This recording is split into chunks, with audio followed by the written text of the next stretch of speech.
up guys, it's Cody here, and today in this video we're going to be talking about several different things, first of which is the brand new emojis in iOS 11.1. So Apple announced that they were going to release hundreds of new emojis for us to use in iOS 11.1. Now, it wasn't actually packaged in the iOS 11.1 beta, but supposedly that's going to come next week. So we should be able to get that if you have a developer account or if you have the beta profile installed on your device, then you'll be able to download that next week as well. Now, while we don't have access to all of the hundreds of new emojis that Apple's going to release with iOS 11.1, we did get a preview from Apple. So let's go ahead and take a look at the ones that they released. So just going through these really quickly, you can see there's a new mermaid emoji, wizard. We have like an angry emoji with all the, cuss words over his mouth. We have the little monocle emoji, fairy, vampire, crazy face, and a really creepy shh emoji right there in the bottom right hand corner. Now, of course, we're not only going to get just face emojis, you also get your pie, broccoli, giraffe, porcupine, Chinese food, dumplings, cricket. It even looks like a dinosaur there.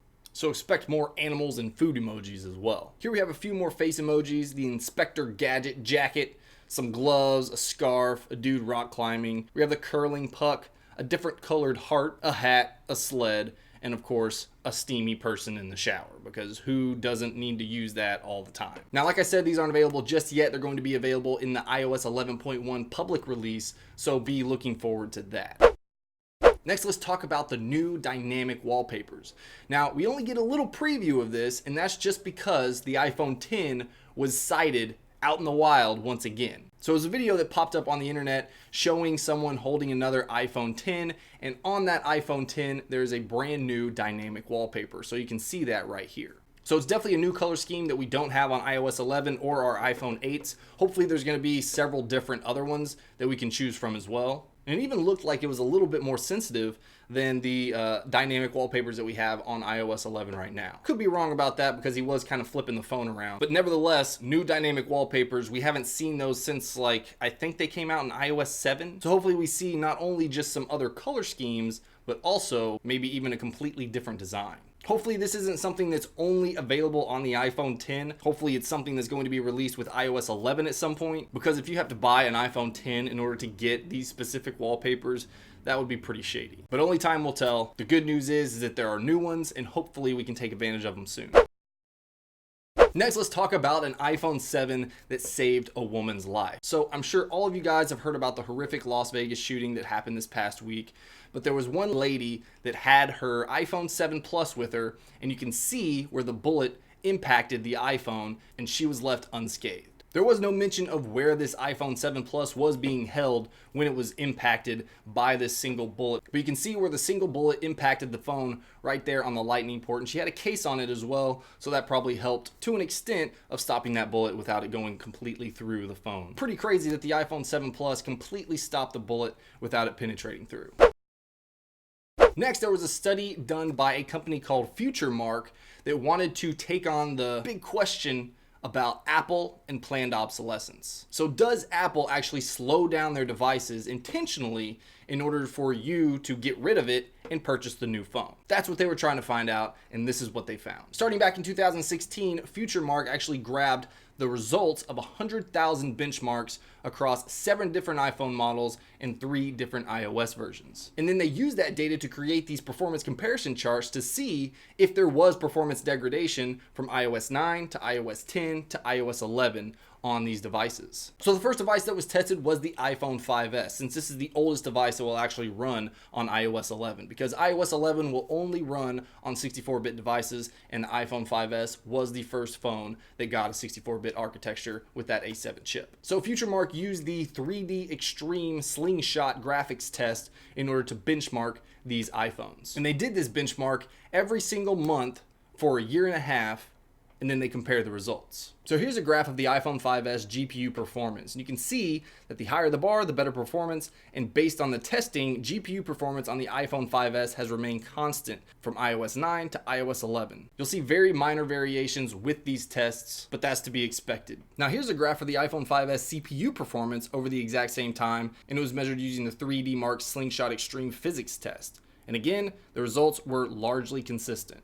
Now, as for the other devices, the iPhone 6, the iPhone 6s, and the iPhone 7, you actually see some mild dips and improvements depending on what device you're on and what iOS you're on. So first, let's take a look at the iPhone 6. You can see that the iPhone 6 GPU performance gradually increased while the CPU performance gradually decreased. Switching over to the iPhone 6s, GPU performance pretty much stayed consistent. Same thing for the iPhone 6s CPU performance. If we switch over to the iPhone 7, GPU performance was basically the same, and the iPhone 7 CPU performance is on somewhat of a downward trend. Now, FutureMark goes on to explain that these minor dips in the CPU performance for these devices attributes to minor iOS updates or other factors. A user would be unlikely to notice this small difference in everyday use. But basically, FutureMark says there's no sign of any type of conspiracy that Apple is trying to completely bleed out these older phones in order for people to actually upgrade to the newest devices. Another quote from FutureMark says, "Our benchmarking data shows that rather than intentionally degrading the performance of older models, Apple actually does a good job of supporting older devices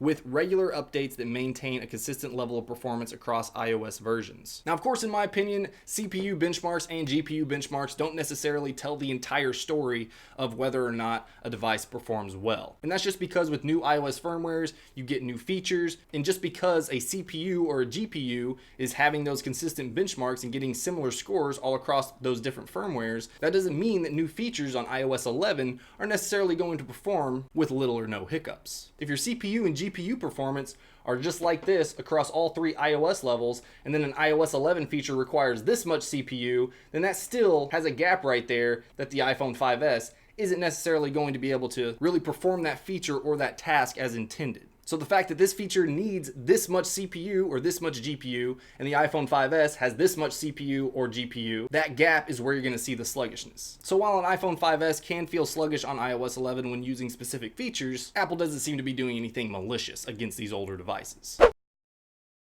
Now, I don't know if you guys knew this, but you can't wear an Apple Watch if you're a player or a coach in baseball games. And that very thing happened to the Diamondbacks coach when he was wearing an Apple Watch in the dugout. Now, the reason for this is that they can get information instantly through that electronic device. And that device could give them really big advantages, like knowing what pitch is about to be thrown. So for that reason, MLB has completely banned any type of electronic devices inside the dugout. And the Diamondbacks head coach, he stated that it wasn't for any type of baseball reasons. He just forgot to take it off before the game started. But nevertheless, MLB still fined the coach. They even forensically examined this Apple Watch and came to find out that the coach was not using this device for baseball reasons whatsoever. Not only did he take his watch, they took his phone too because it was paired to the Apple Watch. And again, nothing was found. Now, they didn't state what the amount was that he got fined, but the good news is that all that money that he's getting fined for is going to the hurricane reliefs in Puerto Rico. So it's probably not that big of an issue because he has a ton of money and the money is getting donated to the hurricane relief in Puerto Rico. So it's a screw up on his part, but at the same time, it's helping people out in Puerto Rico. So I'm cool with it.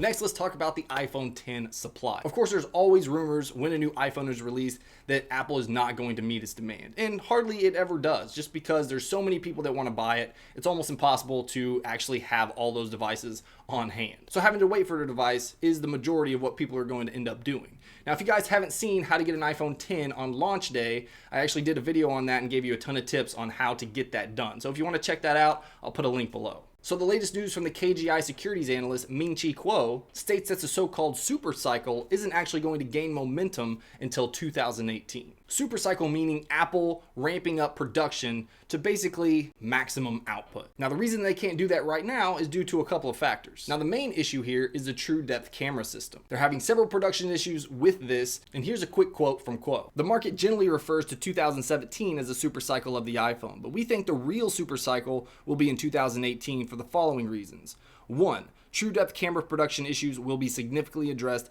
in 2018. 2. New models launched in 2018 will enjoy a longer sales period than those unveiled in 2017. And 3, the product mix, specifications, and designs of the new iPhone models from 2018 will be more competitive. We estimate that for 2017, iPhone shipments will come in at 210 to 220 million units, which should grow to 245 to 255 million units in 2018. So of course, once they figure out how to fix those production issues that they're having, especially with the true depth camera system, that's when production is actually going to ramp up. All right, guys. guys, that's all I got for this video. Let me know what you guys think about the new dynamic wallpapers and the new emojis down in the comments below. There's a lot of people calling the iPhone X a $1,000 emoji device, which is interesting. So let me know what your thoughts are on all these things in the comments below. And of course, if you guys ever want to see my face again, make sure you hit that subscribe button, and I'll see you guys in the next one.